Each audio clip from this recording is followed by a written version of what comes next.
ఇంతకీ మీ వ్యక్తిగత వివరాలు భద్రమేనా? ఓసారి చెక్ చేసుకోండి. ఎందుకంటే మీ పేరు, ఫోన్ నంబర్లు, చిరునామా, ఆధార్, పాస్పోర్ట్ సమాచారంతో సహా డేటా ఆన్లైన్లో అమ్మకానికి ఉంది. మీకు తెలుసా? మీ వ్యక్తిగత సమాచార గోప్యతకు మీకు తెలియకుండానే ఎవరో ఎసరు పెట్టేశారు.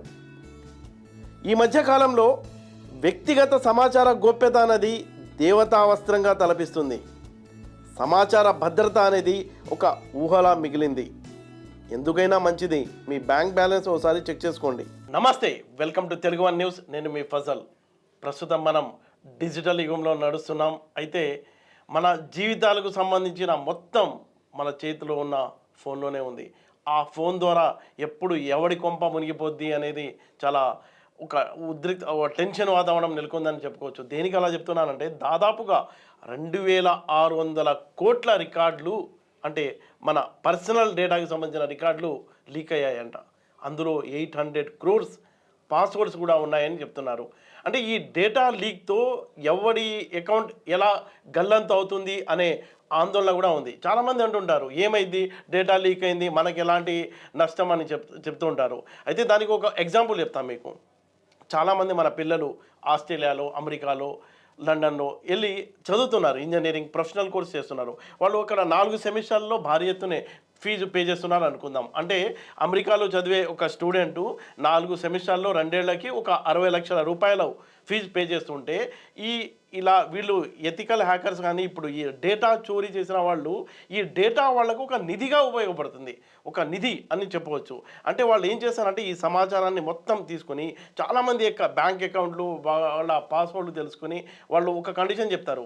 మీకు ఎక్కడో ఒక చోట ఫేస్ అవుతారు, మీ అమ్మాయిని మీ అబ్బాయిని అమెరికాలో చదివిస్తున్నారు కదా, దాదాపుగా మీరు 60 లక్షలు పే చేస్తున్నారు. అక్కడ మీరు ఒక పని చేయండి, కేవలం నాకు 20 లక్షలు మాత్రమే పే చేయండి, మీకు 40 లక్షల లాభం, అంతే కదా.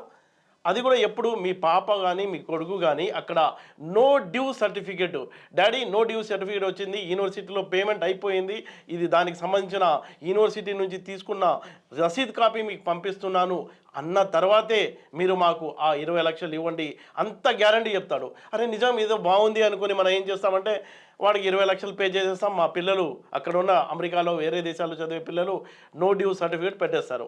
అస్సలు కథ అక్కడే స్టార్ట్ అవుతుంది. సరిగ్గా ఒక 6 నెలలు గడిచిన తర్వాత ఏమవుతుంది అంటే వీడు ఈ చోరీ చేసిన డేటాతో వేరే వాళ్ళ అకౌంట్లో నుంచి బ్యాంకును దోపిడీ చేసుకుని మీ పిల్లల ఫీజు పే చేస్తాడన్నమాట వాడు.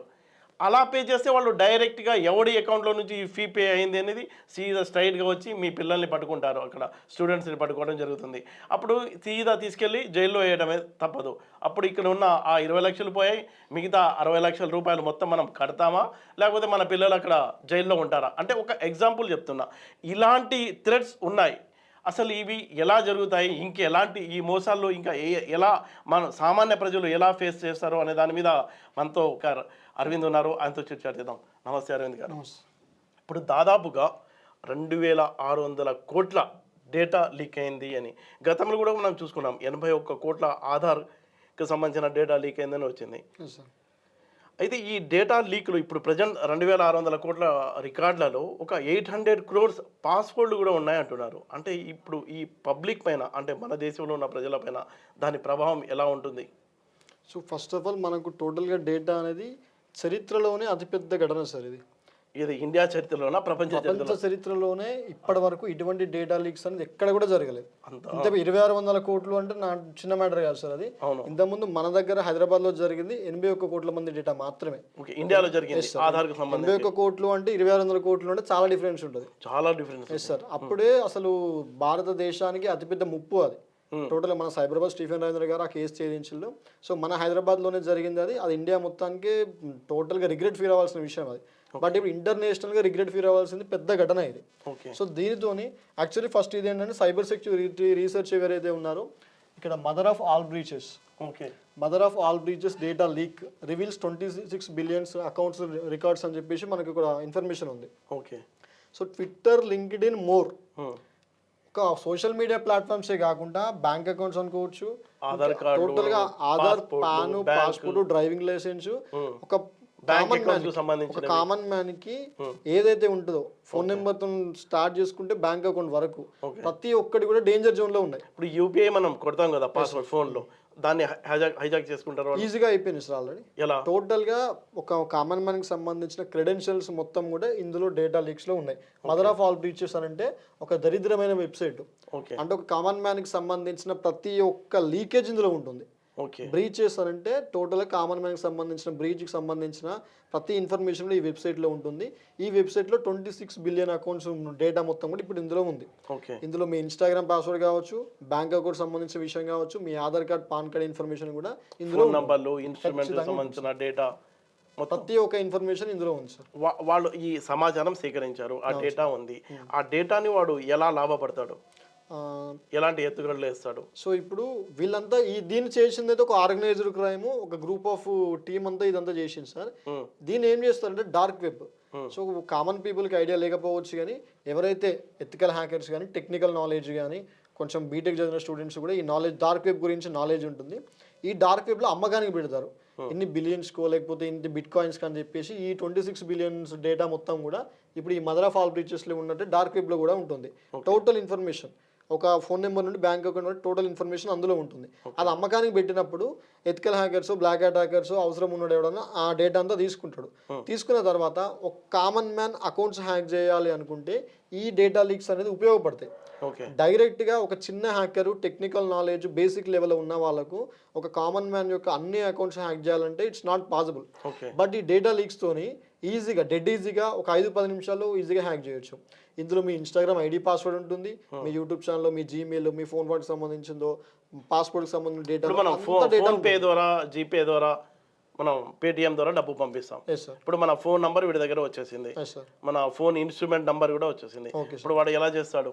ఇప్పుడు ఒక కామన్ మ్యాన్ యొక్క ఫోన్ నెంబర్, అతని bank details, UPI details, so అతనికి ఎన్ని అకౌంట్స్ ఉన్నాయి, ఈ ఇన్ఫర్మేషన్ అంతా కూడా డేటా లీక్స్ టోటల్ గా హ్యాకర్ దగ్గర ఉంది. ప్రింట్అవుట్ వచ్చేస్తుంది టోటల్ ఒక పీడిఎఫ్ లాగా లేకపోతే ఒక ఫైల్ లాగా ఉంటుంది సార్ ఇందులో డార్క్ వెబ్ లో. అదంతా కూడా ఒక హ్యాకర్ దగ్గర ఉంది అని అంటే విత్ ఇన్ ఫ్యూ మినిట్స్ లో అతను బ్యాంక్ అకౌంట్ హ్యాక్ చేయొచ్చు ఈజీగా. అంటే ఇప్పుడు పొద్దున్న నుంచి సాయంత్రం వరకు మనం ఫోన్ లో ఏమేమి నొక్కాం అనేది ప్రింట్అవుట్ తీసుకుంటాడు. అంటే అందులో పాస్వర్డ్ కూడా అవి వచ్చేసింది. లాగిన్ ఫోన్ లో ఉన్న ప్రతి యాక్టివిటీ, మీరు ఎక్కడెక్కడ తిరిగారు, మీరు ఏం చేస్తున్నారు, ఎవరెవరితో మాట్లాడేళ్ళు, మీ ఇప్పుడు ఇన్స్టాగ్రామ్, ఫేస్బుక్ పాస్వర్డ్ ఉంది సార్, ఐడి పాస్వర్డ్ ఉంది.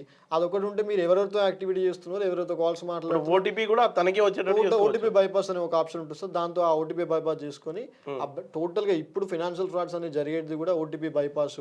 లేదా ఈ డేటా ఉంటే ఏంటంటే సార్ హ్యాకర్ కి ఈజీగా ఒక కామన్ మ్యాన్ కి కాల్ చేసి సోషల్, నేను బ్యాంక్ నుంచి కాల్ చేస్తున్నా, వేరే ఆఫీస్ నుంచి కాల్ చేస్తున్నా, ఇన్సూరెన్స్ ఏజెంట్ నేను అని మ్యానిపులేట్ చేయించి ఓటీపీ కూడా తీసుకోవచ్చు ఈజీగా.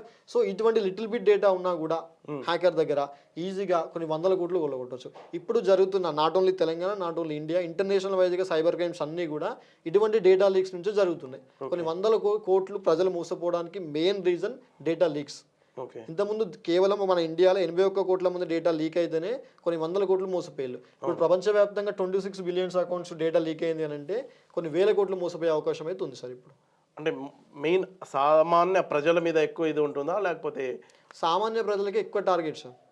అత్యాశ అనేది వాళ్ళకే ఎక్కువ ఉంటుంది, సామాన్య ప్రజలకే ఎక్కువ ఉంటుంది కాబట్టి అది వేరే లెవెల్ రీచ్ అవుతుంది సార్. ఈ అకౌంట్స్ రీచ్ ఫోన్ ద్వారా ఎక్కువగా పేమెంట్ చేసే వాళ్ళు ఎక్కువ బాధితులు అవ్వచ్చు ఉంటారు సార్. కొంచెం ఇప్పుడు టెక్నికల్ నాలెడ్జ్ ఉన్న వాళ్ళు కూడా దీంట్లో విక్టిమ్స్ అవుతున్నారు సార్. వాళ్ళకు కూడా అసలు ఒక హ్యాకర్ మ్యానిపులేట్ చేసినప్పుడు టెక్నికల్ 100 రూపాయలు పెడితే 1000 రూపాయలు వస్తాయి, 1000 రూపాయలు పెడితే 1,00,000 రూపాయలు వస్తాయి అని ఇన్వెస్ట్మెంట్ స్కామ్ చూసుకున్నా, జాబ్ ఫ్రాడ్ చూసుకున్నా, హారాస్మెంట్ చూసుకున్నా కూడా దీనికి సంబంధించి సార్ ఒకటి ఇంకో ఎగ్జాంపుల్ మనం చెప్పుకుంటే ఇందులో ఒక 26 బిలియన్ అకౌంట్స్లలో ఒక ఇన్స్టాగ్రామ్ చూసుకున్నా, ఫేస్బుక్ చూసుకున్నా, ఒక సోషల్ మీడియా అకౌంట్ ఒక అమ్మాయి వాడుతుంది. ఆ ఇన్స్టాగ్రామ్ ఐడి పాస్వర్డ్ ఒక హ్యాకర్ దగ్గర, ఒక సైబర్ క్రిమినల్ దగ్గర ఆ అకౌంట్ డీటెయిల్స్ ఉన్నాయి. స్నాప్చాట్ కావచ్చు, ఇంకేదైనా కావచ్చు. అదే అమ్మాయి ఫోటోలతోని న్యూడ్ మార్ఫింగ్ చేసి ఆ అకౌంట్ని హ్యాక్ చేసి ఆ అమ్మాయి ఎవరితో వీడియో కాల్స్ మాట్లాడింది, ఎవరితో న్యూడ్ ఫోటోస్ షేర్ చేసుకుంది, లేకపోతే బాయ్ ఫ్రెండ్తో ఏ విధంగా మాట్లాడింది, అవన్నీ కూడా డేటా తీసుకొని ఆ అమ్మాయినే బ్లాక్మెయిల్ చేస్తూ ఉంటాడు. నువ్వు ఇదంతా చేసావు, ఇదంతా సోషల్ మీడియాలో నేను పబ్లిక్ చేస్తా, మీ పేరెంట్స్ నెంబర్స్ ఉన్నాయి, మీ కాంటాక్ట్ డీటెయిల్స్ ఉన్నాయి, టోటల్గా మీ జీమెయిల్ నాకు అన్ని కాంటాక్ట్స్ ఉన్నాయి, వాళ్ళందరికీ షేర్ చేస్తున్నా, నాకు సమ్ అమౌంట్ ఇంత ఇవ్వాలి, ఇస్తేనే నేను ఆపుతా, లేకపోతే నాకు 1,00,000-2,00,000 ఇవ్వకపోతే నేను టోటల్గా నీ న్యూడిటీ అనేది పబ్లిష్ చేస్తా, ఇంటర్నెట్లో పెడతా, యూట్యూబ్లో పెడతా అని చెప్పేసి బెదిరిస్తూ ఉంటాం. అట్లా మనకు వచ్చే కంప్లైంట్స్ కొన్ని వందల కంప్లైంట్స్ ఉన్నాయి సార్ ఈ డేటా లీక్ జరగక ముందుకే. ఇంతకుముందు 81 కోట్ల మంది డేటా లీక్ కానీ, తర్వాత డేటా లీక్స్ కానీ, పాన్ కార్డ్, ఆధార్ కార్డ్ లాంటి ఎన్నో డేటా లీక్స్ నుంచి కొన్ని వందల కేసులు పుట్టుకొచ్చినాయి. ఇప్పుడు ఇంత పెద్ద డేటా లీక్ నుండి ఒక అమ్మాయి కాకుండా ప్రతి ఒక్క కామన్ మ్యాన్ కూడా చాలా జాగ్రత్తగా ఉండాల్సిన అవసరం ఉంది ఇప్పుడు. ఎందుకంటే ప్రతి ఒక్కరు మీ డేటా కూడా ఇందులో ఉంటుంది. ఈ 26 బిలియన్స్ అకౌంట్ డేటాలో. సో మనం చూపించకూడదు కానీ డైరెక్ట్ డార్క్ వెబ్ నుంచి డౌన్లోడ్ చేసుకొని మీరు మీ నేమ్ ఎంటర్ చేసి, మీ ఫోన్ నెంబర్ ఎంటర్ చేసి, మీరు ఏమేమి చేశారు, మీ డీటెయిల్స్ ఏంటిది, మీరు ఎక్కడ వరకు సోషల్ మీడియాలో యాక్టివ్గా ఉన్నారు మొత్తం చూపించవచ్చు. ఓకే, అంత పెద్ద క్రైమ్ సార్ ఇది. ఓకే, అంటే ఇప్పుడు ఈ లీక్ వ్యవహారం వల్ల 2 థ్రెట్లు ఉన్నాయి. ఒకటి డబ్బు పోవడం ఒకటైతే, ఇంకోటేమో ఆ ఫోటోలు మార్ఫింగ్ చేసి బ్లాక్మెయిల్ చేయడానికి ఎక్కువగా మహిళల్ని, అమ్మాయిల్ని వాడుకునే అవకాశం ఉన్న నేపథ్యంలో, అంటే ఇప్పుడున్న సిచ్యువేషన్లో ఏం చేయవచ్చు అంటే ఇబ్బందుల్లోకి వెళ్లకుండా? పాస్వర్డ్ మార్చుకుంటే బయటపడినట్టేనా? సో ఇప్పుడు మనం వాడే ఫోన్ ఏదైతే ఉందో సార్, ఇప్పుడు ఆ ఫోన్కి ఉన్న సెక్యూరిటీ అప్డేట్స్ అన్ని కూడా చేసుకోవాలి. మనం సోషల్ మీడియాలో ఇప్పుడు not only Instagram social media sir, మనం యూజ్ చేసే ప్రతి అప్లికేషన్, మన మొబైల్లో ఉన్న ప్రతి అప్లికేషన్ని పాస్వర్డ్స్ చేంజ్ చేసుకోవడం, 2 స్టెప్ వెరిఫికేషన్ పెట్టుకోవడం. ఒకవేళ మన డేటా లీక్స్ ఇప్పుడు కావాలని చూసుకోవచ్చు సార్ ఇక్కడ లైవ్లో.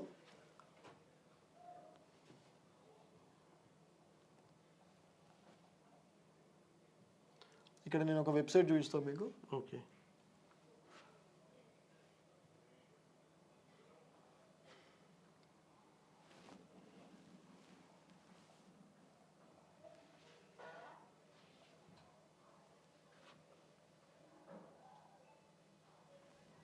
ఇక్కడ నేను నా నెంబర్ ఎంటర్ చేసిన సార్. ఓకే, నా డేటా లీక్ అయిందా లేదా నేను చెక్ చేసుకోవాలనుకుంటున్నాను. ఓకే, ఇక్కడ ఒక నెంబర్ ఎంటర్ చేస్తే, నేను సెర్చ్ చేస్తే ఇక్కడ good news, no details for no breaches accounts అని వచ్చింది. అంటే నా నెంబర్ ఎక్కడ కూడా డేటా లీక్ కాలేదు. ఒకవేళ ఇక్కడ ఎవరిదైనా నేమ్ కానీ జీమెయిల్ కానీ ఇచ్చినప్పుడు, ఇక్కడ సెర్చ్ చేసినప్పుడు కింద చూపిస్తుంది. నేను ఇంకొక మెయిల్ ఇస్తాను మీకు. ఓకే, ఆ డేటా లీక్ అయిందా లేదా చూద్దాం మనం.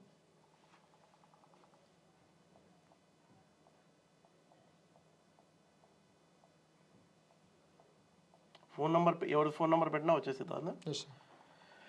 మీ నెంబర్ 83093, నా ఫోన్ 83093-219.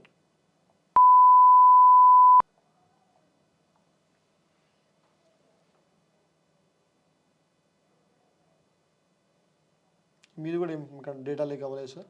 సో ఈ విధంగా ఇక్కడ జీమెయిల్స్ కానీ, ఓకే,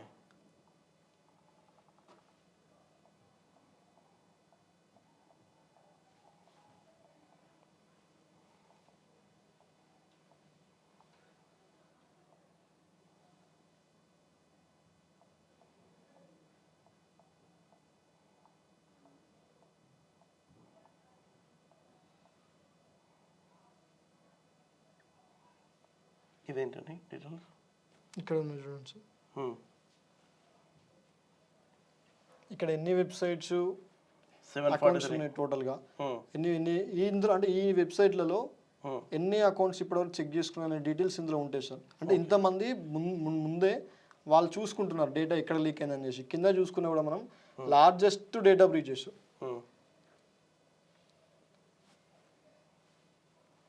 ఫేస్బుక్ అకౌంట్ చూసుకోండి, ఇక్కడ మైస్పేస్ అకౌంట్, వాట్ప్యాడ్ అకౌంట్స్. సో ఇట్లా మనకు అవైలబుల్గా ఉన్న రీసెంట్లీ యాడెడ్ బ్రీచెస్ కూడా ఎక్కడెక్కడ ఏం డౌన్లోడ్ అయింది. క్యాన్వా అకౌంట్స్, ఇది క్యాన్వా అకౌంట్స్ కూడా ఇంతకుముందు డేటా లీక్స్లో మనకు కనిపించింది. సో ఎక్కడెక్కడ ఏ డేటా లీక్ అయింది అనేది కూడా, పెద్ద డేటా బ్రీచెస్ ఏమున్నాయి కూడా ఇందులో మనం చూసుకోవచ్చు. సో ఇందులో అయితే హవే బిన్ పాండ్ అనే వెబ్సైట్లో మనం ఒక మెయిల్ ఇస్తే, జీమెయిల్ ఇచ్చినా అసలు హ్యాక్ అయిందా లేదా, డేటా లీక్ అయిందా లేదా అనే విషయాలు ఇందులో చూసుకోవచ్చు సార్. సో సెక్యూరిటీ అప్డేట్స్ దగ్గర నుంచి ఒక number, Gmail hack, data leak అయిందా లేదా అనే ఇటువంటి చాలా వెబ్సైట్స్ ఉన్నాయి సార్. ఆ వెబ్సైట్లో మన డేటా లీక్ అయితే జాగ్రత్త పడాలి. ఒకవేళ ఇక్కడ ఫేస్బుక్ డేటా లీక్డ్ అని చెప్పేసి మన నెంబర్ పైన కనిపించింది మనకు, వెంటనే మీకు అవసరమైతే ఫేస్బుక్ అకౌంట్ డిలీట్ చేసుకోండి. డేటా లీక్ అయినా మీకు ఎందుకు ఇంకా అకౌంట్, సో కొత్త అకౌంట్ చేసుకోండి, లేదా పాస్వర్డ్స్ చేంజ్ చేసుకోండి. సో అట్లా డేటా లీక్ ఉంటే ముందు జాగ్రత్త పడితే చాలా మంచిది. లేకపోతే చాలా అనర్థాలు జరుగుతాయి. ఈ యొక్క డేటా లీక్ వల్ల మన లైఫే స్పాయిల్ అయిపోయి అనర్థాలు జరుగుతాయి డేటా లీక్స్ వల్ల. అరవింద్ గారు, దీనికి సంబంధించి ఏమన్నా కేస్ స్టడీస్ మీ దగ్గర ఉన్నాయా? అంటే ఈ డేటా లీకేజ్ సంబంధించి సార్, ఓకే, మనకు ఈ డేటా లీకేజ్ గురించి ఒక కేసు ఏంటంటే సార్, అసలు పోలీస్ డిపార్ట్మెంట్లో కొంచెం ఇబ్బంది పెట్టిందని చెప్పుకోవచ్చు. ఆ ఏరియాలో అసలు ఏం జరుగుతుంది, ఎక్కడి నుంచి వచ్చిందని మాకు కూడా కొంచెం క్రిటికల్గా అనిపించింది ఏంటంటే సార్, ఒక కామన్ మ్యాన్ ఉన్నాడు సార్. కామన్ మ్యాన్ మనకు ఇచ్చిన కంప్లైంట్ ఏంటంటే, మనకు వచ్చిన రిపోర్ట్ ఏంటంటే, అసలు నేను ఎటువంటి తప్పు ఇక్కడ కూడా ఒక అమ్మాయితో న్యూడ్ కాల్ కానీ, ఒక చిన్న బాబుని కిడ్నాప్ చేసినట్టు కానీ ఎక్కడ కూడా అసలు ఎటువంటి రిమార్క్స్ నాకు లేవు.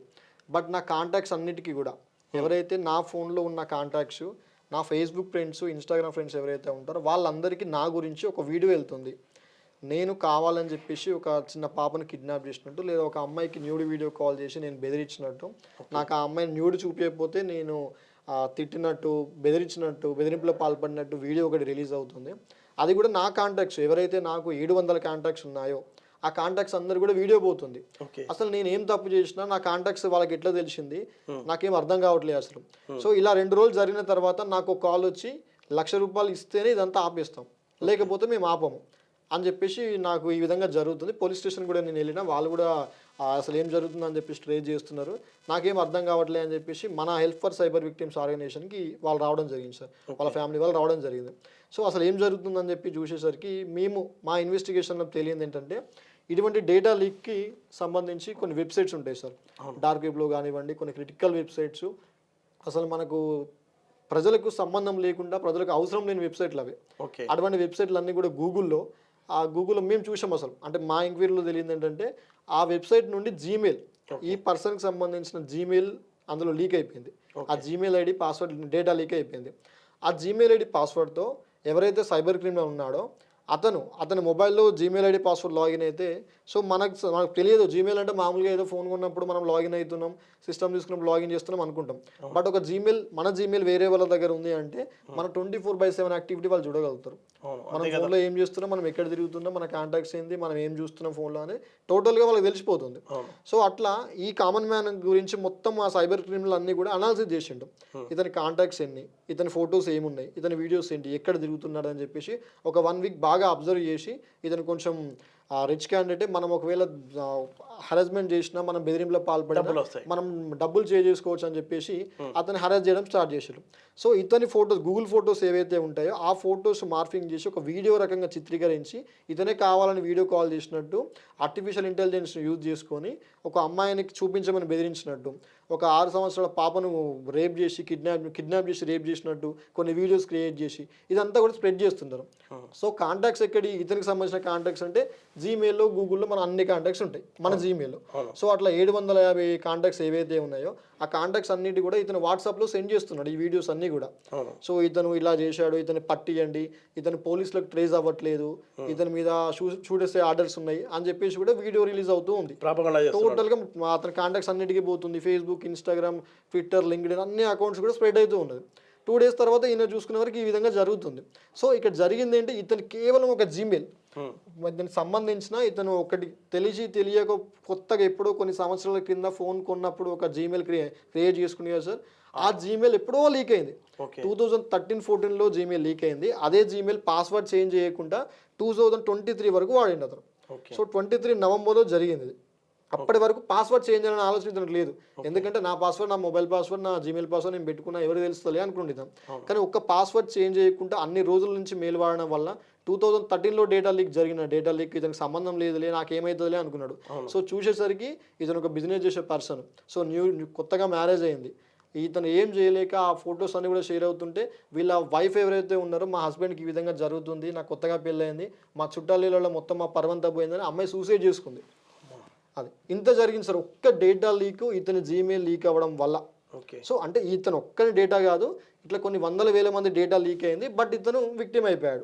సో మనకు తెలిసి మన దాకా వచ్చింది కాబట్టి ఈ విధంగా మనం చెప్పగలుగుతున్నాం. అట్లా చెప్పకుండా సూసైడ్లు చేసుకొని ఇదంతా ఎందుకు జరుగుతుందో తెలియకుండా కొన్ని 100,000 మంది విక్టిమ్స్ ఉన్నారు సార్. ఒక్క సెక్యూరిటీ అప్డేట్, అతని జీమెయిల్ పాస్వర్డ్ అప్పుడే చేంజ్ చేసుకుంటే, లేదా 2013 నుంచి ఇప్పటి వరకు అంటే దాదాపు 10 years ప్రతిరోజు మార్చుకుంటూ ఉండాలా? లేదు సార్, ప్రతిరోజు మార్చుకోవాల్సిన అవసరం లేదు. ఇటువంటి జరిగినప్పుడు లేదా 15 days 1 month ఒకసారి చేంజ్ చేసుకోవడం, సెక్యూరిటీ అప్డేట్ చేసుకోవడం, ఈ విధంగా చేస్తే ఒక 10% 20% సేఫ్ జోన్లో ఉండొచ్చు అని మన ఆలోచన అంతే. ఓకే, అంటే ఏమాత్రం అప్రమత్తంగా ఉన్నా, లేకపోతే అతి ఆశగా పోయినా డబ్బు జేబులు ఖాళీ అవ్వటం పక్కా అని చెప్తున్నారు. అంటే మనం యాక్టివ్గా ఉండటంతో పాటు ఎప్పటికప్పుడు పాస్వర్డ్లు మార్చుకుంటూ ఉండాలని అరవింద్ సూచిస్తున్నారు.